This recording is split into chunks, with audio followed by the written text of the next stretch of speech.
Hey everyone, and welcome to This Explainer. Have you ever looked back and felt like your past is just, well, chaotic wreckage? Today, we're taking a deep dive into the work of D.A. Springer. You might know him as Napalmjax, and his absolutely incredible Substack, Vision to Verse. If you follow modern literature that literally refuses to flinch at adversity, you already know the kind of profound depth we're dealing with here. But today, we're looking at his work through a very specific lens. We're going to use the metaphor of a blueprint. Why? Because as you'll see, we're going to explore how Springer actually constructs poetry out of raw survival. We'll hit the foundation, the framework, the structure, and finally, the finished edifice. Okay, let's dive into this. The core manifesto of this entire project is simple, but man, is it profound. Vision to Verse doesn't polish the pain, it transmits it. Just think about that for a second. So much of traditional writing is all about taking something messy and making it pretty, right? Sanitizing it for the reader. Springer completely rejects that. His approach is what he calls ink to impact. It's this direct, unfiltered transfer of energy. It's not about hiding trauma behind flowery metaphors, it's about conducting the raw voltage of lived experience straight from the page, right into your consciousness. Which brings us perfectly to our first layer. Section 1. Poetry forged from survival. The foundation. So consider the typical literary approach, polishing pain. This is where you smooth down the rough edges, kind of hide the past trauma, and try to make the unacceptable look, well, acceptable. But the Vision to Verse method completely subverts this whole idea. It's an ink to impact approach, strictly focused on transmitting pain. By keeping that rawness totally intact, the poetry acts as a conduit. It forces us to confront the actual reality of survival rather than just looking at some sanitized imitation of it. It's a massive, foundational shift in how a writer handles their own history. Now let's look at how that actually plays out in his writing. This comes directly from week 33 of the beautiful Wreckage series. Springer profoundly redefines the whole concept of a scar. A scar isn't a mark of damage. It's a survival signature, a proof of presence, not punishment. When we flip our perspective on our scars like that, we stop viewing ourselves as victims of the wreckage. Instead, a scar becomes this triumphant badge of survival.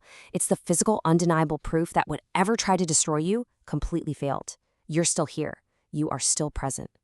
Moving into week 34, into a piece titled Wraith, we uncover another absolutely crucial piece of this survival foundation.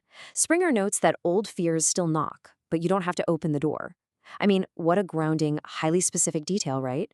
Surviving the wreckage isn't just about enduring the initial crash. It requires an active, ongoing, and conscious choice. The ghosts of the past, the wraiths of old fears, they're always going to come back to knock. True survival is in the agency you have to just keep that door shut. And this brilliantly illustrates our next stage. Section 2, Lessons in Sacred Mathematics, the framework. Looking at the Sacred Mathematics series, you immediately notice the sheer breadth of these topics. We've got Excavation V, dealing with the women who taught him, Entry V, tackling love, and Entry V exploring the very architecture of freedom. Now, mathematics usually implies logic, order, and universal truths, right? By applying this concept of sacred mathematics to deeply human experiences, Springer is showing us that there's a profound, calculable order to our emotions and our healing. It provides a really reliable framework to hold the heavy weight of that survival we were just talking about.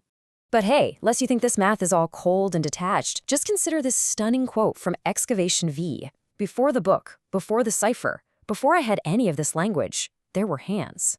That is so powerful. It reminds us that this sacred mathematics wasn't learned in some sterile classroom. No, it was taught through real, tangible human connection. It was grounded in the women in his life who guided him way before he even had the vocabulary or the cipher to understand it himself. It's an incredibly warm, tactile way to describe the acquisition of wisdom. Now we advance to the structural phase of our blueprint. Section 3, the architecture of freedom, the structure. Looking at Springer's architecture notes, you start to see that building a poem is a lot like framing a house. It requires super deliberate architectural elements. Here we see two specific techniques used to construct the cipher. Step 1 is binary psalms, which deals with making those hard, formal decisions in the writing process. It's the literal binary choice of this word over that word, this rhythm over that rhythm. Step 2 is the 9 structure, which Springer notes wasn't a theme he initially chose, but rather an unchosen, emerging theme that just naturally revealed itself in the work. It's this gorgeous balance between imposing rigid, powerful form onto the pane and allowing the natural structure of the art to basically dictate its own shape. So the crucial point is this. Every formal decision in a poem is an argument. That is just mind-blowing when you really sit with it. The structure isn't just a container for the words. The structure is the meaning. If you choose a jarring line break, you're arguing for disruption. If you choose a soothing meter, you're arguing for calm. The very architecture of the poem carries inherent meaning, constantly reinforcing the survival and the sacred math we've been discussing. Let's move to and see how this builds into the physical outputs. Section 4, Vision 2 verse artifacts, the edifice. Here we have the actual ebooks and collections birthed from this intense methodology by D.A. Springer. The sheer volume of these finished artifacts is super impressive, and you can visibly track the thematic progression right in the subtitles. We go from Hope in Darkness in Virus Verses Volume 1, moving through a digital evolution, realizing when change is destiny and can't stay here, all the way to the Cipher of Becoming in Deep State 9.